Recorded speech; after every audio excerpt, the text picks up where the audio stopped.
আমার আপনার নবী রাহমাতুল লিল আলামিন যেন তেন কোন রাসূল নয়। এই নবী এমন এক নবী যে নবীর আগমনের মধ্য দিয়ে আল্লাহ রাব্বুল আলামিন নবুয়তের দরজাকে বন্ধ করে দিয়েছেন।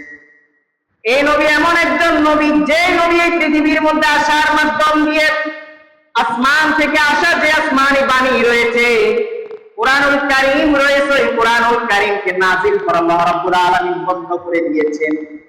এই নবী এমন একজন নবী যে নবীকে প্রেরণ করার মাধ্যম দিয়ে আল্লাহ রাব্বুল আলামিন ইসলাম নামক ধর্মটাকে পরিপূর্ণতা দিয়েছে। রাহমাতুল লিল আলামিন যেই দিন দুনিয়ার বুকে তাশরীফ আনলেন, ওই দিন গাছপালা, চন্দ্র, সূর্য, জগৎ থেকে জগৎ, নবমণ্ডল, ভূমণ্ডল আল্লাহ রাব্বুল আলামিনের কুদরতি দরবারে নিজের মস্তকটাকে অবনত করে দিয়েছে। কারণ এই নবী কোনো সাধারণ নবী নয়, এই নবী কোনো সাধারণ ব্যক্তি নয়, এই নবী কোনো সাধারণ রাসূল নয়। এই নবী এমন এক নবী যে নবীর শান মান স্বয়ং আল্লাহ রাব্বুল আলামিন বর্ণনা করেছে। কবি নজরুল কত চমৎকার করে বলেছেন, আল্লাহ রাব্বুল আলামিন নজরুলের অন্তরের মধ্যে মুহাম্মদ সাল্লাল্লাহু আলাইহি ওয়াসাল্লামের প্রতি যে মায়া মহব্বত রয়েছে, এই মায়া মহব্বতকে চালিয়ে দিয়েছেন।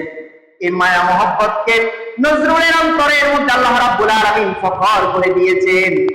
এই জন্য নজরুল কত চমৎকার করে আমার আপনার নবীর শানে লিখেছে, ত্রিভুবনের প্রিয় মুহাম্মদ এলো রে দুনিয়ায়, সাগর আকাশ বাতাস দেখবি যদি আয়, সাগর আকাশ বাতাস দেখবি যদি আয়। দেখ আমেনা মায়ের কোলে দোলে শিশু ইসলাম দোলে, দেখ আমেনা মায়ের কোলে দোলে শিশু ইসলাম দোলে। বলেন না মারহাবা। নজরুল কত চমৎকার করে বলেছেন, এই নবী এমন নবী যে নবী আগমনের মধ্য দিয়ে এই ত্রিভুবনের মধ্যে, সমগ্র দুনিয়ার মধ্যে, দুনিয়ার প্রত্যেকটা প্রকৃতির মধ্যে উজ্জ্বল, প্রত্যেকটা প্রকৃতির মধ্যে উদ্দীপনা তৈরি হয়েছে।